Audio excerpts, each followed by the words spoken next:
একত্রিত করেছেন, যার জন্য তার শুকরিয়া জ্ঞাপন করি। সকলে বলুন আলহামদুলিল্লাহ। তারপর পর আমাদের ধর্মের গুরু, কর্মনেতা, মামিন আল্লাহ মুরদ্দুলাল আকাইনন্দার তাজদার মাদানী আহমদ মুজতবা মুহাম্মদ মুস্তাফা, সকলে বলুন সাল্লাল্লাহু আলাইহি ওয়াসাল্লামের প্রতি শত শত দরুদ অবতীর্ণ হোক। আল্লাহুম্মা সাল্লি আলা বারিক আলাইহি। মাননীয় শ্রোতাগণ, আমি আপনাদের সামনে যতক্ষণ আছি বিষয়বস্তু বিবাহ। এবার শেষ দিকে, শেষ মুহূর্তে আপনাদের কাছ থেকে কিছু নেওয়ারও পালা আছে আমার। আমি আমার বিষয়বস্তুর দিকে এগিয়ে যাওয়ার আগেখানে এই বাম দিকে তরুণ, এই যুবক ভাই, এদিকে বসে যান, চলে আসেন, চলে আসেন। আর নইলে যান, অনেক দোকানে এখনো জিলেপি আছে, মিষ্টি আছে, খান, অসুবিধা নেই, যান। ওইখানে খবরদার কেউ দাঁড়িয়ে থাকবেন না ওইখানে।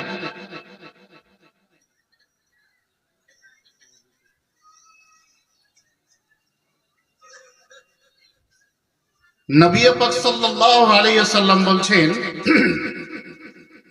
মাজতামা কওমাম ফি বাইতিন মিন বুয়ুতিল্লাহ,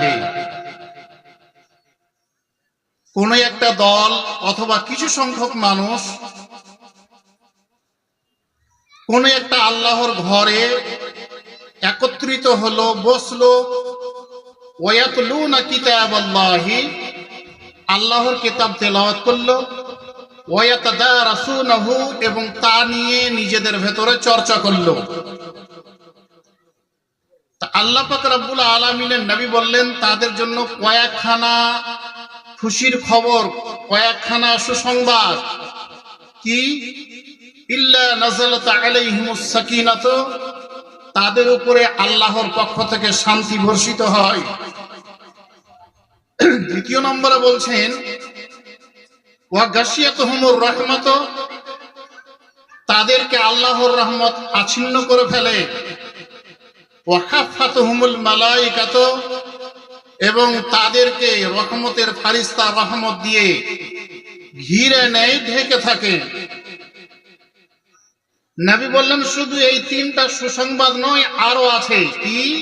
ওয়া যাকারাহুমুল্লাহু ফীমান ইনদাহু, আল্লাহর আরশের চতুর্দিকে যতগুলো ফারিস্তা থাকে তাদের সামনে এই সমস্ত এই ধরনের মানুষেরই মান মর্যাদা সম্মান নিয়ে আলোচনা করেন। একবার আনন্দে আত্মহারা হয়ে বলেন আলহামদুলিল্লাহ।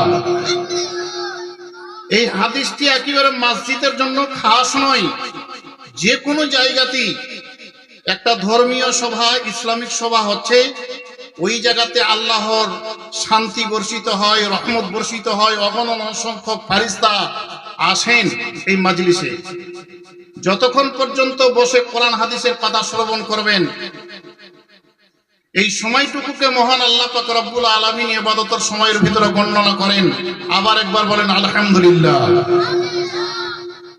তারপর এখানে বলা হচ্ছে, মান ক্বারা হারফাম মিন কিতাবিল্লাহি ফালাহু বিহি হাসানাতুন ওয়াল হাসানাতু বিআশরি আমসালিহা। কোন কোরআন পড়নেওয়ালা অথবা কোরআন পড়নেওয়ালি কোরআনের যদি একটা অক্ষর তেলাওয়াত করেন, পড়েন, যিনি পড়েন উনি একটা অক্ষরের বিনিময়ে 10টা নেকি পান। যে সমস্ত মানুষ বসে শ্রবণ করবেন, প্রতিটা মানুষ প্রতিটা অক্ষরের বিনিময়ে 10 করে নেকি পাওয়া যায়। তাছাড়া আপনাদের বলছি, কোরআন হাদিসের কথা শ্রবণ করলে ঈমান তারতাজা হয়, ঈমান বাড়ে। ফলে এই পর্যন্ত যতগুলো মানুষ যেখান সেখানে ঘোরাফেরা করছেন, আপনাদের খোদার কসম দিয়ে বলছি যে আপনারা খবরদার এই মূল্যবান সময়টাকে নষ্ট করে দিয়েন না। অবশ্যই আসেন, কোরআন হাদিসের কথা কিছুক্ষণ শ্রবণ করেন। আগামী কালকে হবে না, গতকালকেও ছিল না, আজকে আপনাদের নসিবে জুটেছে। মসজিদে আরাকিন বহু পরিশ্রম করে বহুদিন ধরে এই প্রোগ্রামকে কেন্দ্র করে কত হাড় ভাঙা খাটনি। শুধু কি আপনাদের কাছ থেকে কিছু নেবেন, আর আপনাদের বিগত জীবনের গুনাহে আসগার আকবার সাগীরা কাবীরা জানা অজানা এই সমস্ত জীবনের যেন গুনাহ মাফ হয় এরকম একটা সুযোগ সুবিধা করে দিয়েছেন। ফলে আবার সকল মানুষকে খোদার কসম দিয়ে বলছি, যে এই পর্যন্ত যতগুলো মানুষ বাজারে বসে আছেন, যেখানে সেখানে বসে ক্লাস করছেন, গল্প গুজব করছেন, খোদার কসম দিয়ে বলছি আপনারা খবরদার এই মূল্যবান সময়টাকে নষ্ট করেন না, জালসার মাহফিলে এসে উপস্থিত হন। এবার আমি বলছিলাম আমার বিষয়বস্তু হচ্ছে বিবাহ। বিয়ে করাটা প্রথমে দেখেন বিয়ে করাটা কি। সকল মানুষ দাওয়াতনামা কার্ডে, বিয়ের দাওয়াতনামা কার্ডে দেখেছেন যে আন-নিকাহু মিন সুন্নতি, বিয়ে করাটা হচ্ছে সুন্নত। কিন্তু ফরজ আর হারাম কোনোদিন শুনেননি। আমি বলছি যে সারা পৃথিবীর সমস্ত পুরুষ মানুষকে 3 ভাগে ভাগ করেন। 1 ভাগ মানুষের জন্য বিয়ে করাটা হচ্ছে সুন্নাত, 1 ভাগ মানুষের জন্য বিয়ে করাটা হচ্ছে ফরজ, 1 ভাগ মানুষের জন্য বিয়ে করাটা হচ্ছে হারাম। কাদের জন্য সুন্নাত, কাদের জন্য ফরজ, কাদের জন্য হারাম? একজন মানুষ যুবক হয়েছে, একটা মেয়েকে বিয়ে করলে তার মোহরের টাকা দিতে পারবে, মেয়েটার সঙ্গে মিলন ক্ষমতা আছে, মেয়েটার পরনে পোশাক দিতে পারবে, মেয়েটার যাবতীয় খরচ বহন করতে পারবে, বয়সও হয়ে গেছে বিয়ে করার,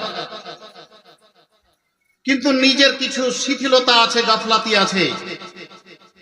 তোমার বয়স হয়ে গেছে, বিয়ে করো, তো না আরো 2টা বছর যাক। গার্জেনকে যদি বলা হচ্ছে তোমার ছেলের বিয়ে দাও, আমার ছেলে এখন ছোট আছে, আরো 2টা বছর যাক, কিন্তু ওই ছেলে যার তার মেয়েকে যে ফোন দিচ্ছে, নিরিবিলি নির্জন জায়গাতে ডাকছে, গাছতলা মাছতলা খুঁজে বেড়াচ্ছে, ওই তরুণের যে জেনা হয়ে যাবে এরকম আশঙ্কা কিভাবে চলে আসছে। বিয়ে না হলেই জেনা হয়ে যাবে, নোংরা কাজের সাথে জড়িত হয়ে যাবে। এই ছেলের জন্য বিয়ে করাটা হচ্ছে ফরজ। সময়টাকে নষ্ট করিও না, তুমি জেনায় জড়িত হইও না, 100 দোরা খেয়েও না, তুমি বিয়ে করো, তোমার জন্য বিয়ে করা ফরজ হয়ে গেছে।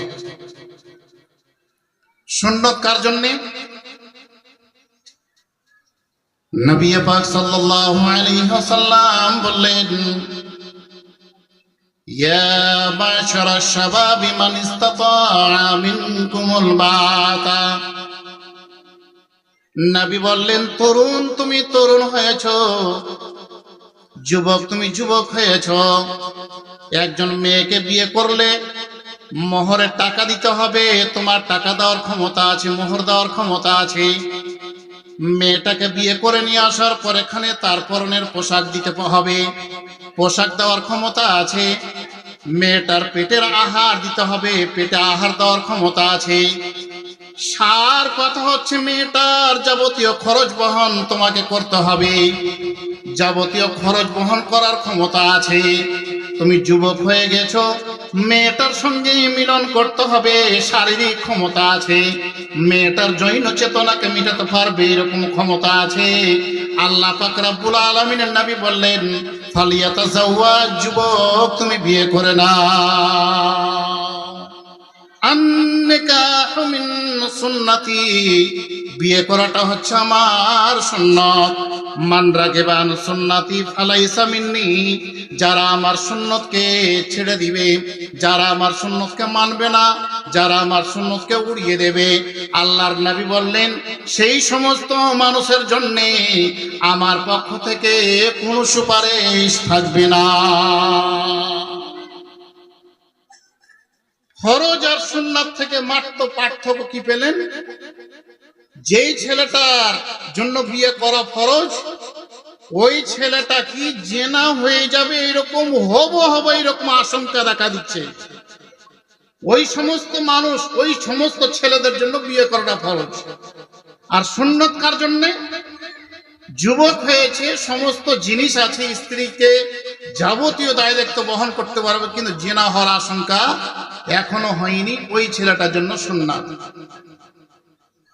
এবার হারাম কাদের জন্য? আল্লাহ পাক রব্বুল আলামিনের নবী বলছেন, হে তরুণ যুবক, তুমি যুবক হয়েছো, একজন মেয়েকে বিয়ে করার সময় যেই মোহরের টাকা লাগে, মোহরের টাকা দিতে পারবে, মেয়েটার যাবতীয় খরচ বহন করতে পারবে। কিন্তু দেখা গেল কি, তোমার জৈন চেতনা নেই, মেয়েটার শারীরিক যেটা চাহাত আছে সেটা তুমি মেটাতে পারবে না, মেয়েটার যেটা দৈহিক চাহাত আছে সেটা তুমি মেটাতে পারবে না। মানে তুমি ধ্বজভঙ্গ অসুখে আক্রান্ত হয়ে আছো, তোমার ভিতরে পুরুষত্বা বলে কোনো কিছু নাই। তুমি খবরদার পরের মেয়ে তুমি জীবনটাকে নষ্ট করে দিও না, পরের মেয়ে আগা ঘেরিও না। তোমার বাড়িতে তোমার মা আছে, তোমার জন্য ভাত রান্না করবে, তোমার বাড়িতে তোমার বোন আছে, তোমার কাপড় চোপড় পরিষ্কার করে দেবে, তোমার জন্য তোমার বাড়িতে ভাবি আছে, তোমার যাবতীয় কাজ করে দেবে। খবরদার তুমি বংশের খাকার তুলিও না, তুমি তোমার নিজের লজ্জার কথা প্রকাশ করিও না। এইরকমই হয়েছিল আপনাদের ভূতনিতে একটা ঘটনা। 2006 সালে খাকচা বোনার ছেলে আর ভূতনির পাড়াটা উল্লেখ করব না, এইখানকার মেয়ে বিয়ে হয়ে যাওয়ার পর এখানে আটকে গেল। কয়েক দফা মানুষ বসা হলো, এক দফাতে আমিও ছিলাম। হাজারো রকম কথা বলার পরে মেয়েটা একেবারে একটাই কথা, আমি যাব না। দেখছি যে মেয়েটার কাছে গাদা মেয়ে আছে, ওর দাদিটাকে আমি চিনি, তো আমি বলছি যে হ্যাঁ গো, তুমি একটু তোমার পতিনকে বুঝাও। তো দাদি পতিনকে বলছে যে এই ছুরি তুই যাবি না কেন? তো পতিন দাদিকে বলছে যে যাব কেন, তোর পোতার কি আছে? তো দাদিকে যখন পতিন বলছে যে তোর পোতার কি আছে,